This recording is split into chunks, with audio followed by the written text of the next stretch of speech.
मुख्यमंत्री कन्या विवाह योजना रे कन्या को साड़ी चूड़ी पाउजी बिंदी जोगाइब उत्कलिका एथिपाई उत्कलिका एवं महिला और शिशु विकास विभाग मध्य उपमुख्यमंत्री प्रभाती परिडा उपस्थित रे बुझामणा पत्र स्वाक्षरित होईछि। मुख्यमंत्री कन्या विवाह योजना रे झियो मानकु साड़ी चूड़ी पाउजी बिंदी भली व्यवहार सामग्री मिल ये सबु सामग्री उत्कलिका माध्यम हिताधिकारी को जोगाइबे सरकार।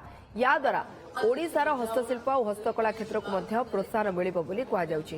मुख्यमंत्री कन्या विवाह योजना रे मोट 51,000 टंका सहायता राशि देवे सरकार। बाहाघर पंजीकरण हेबार 7 दिन पर हिताधिकारी अकाउंट को जीव 35,000 टंका। उपहार पर 10,000 और साज सजा 6,000 टंका मिल।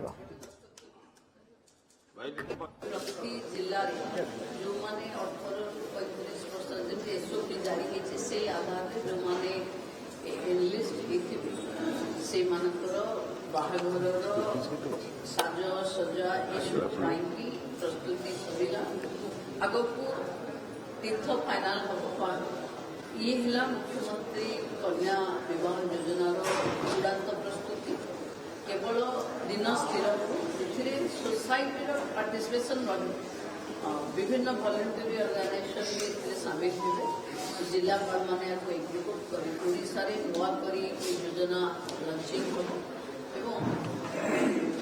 गोटे रीतिमत मैरेज सर्टिफिकेट सह बाहागर कम्प्लीट बाहागर माननीय मुख्यमंत्री निजे उपस्थित रही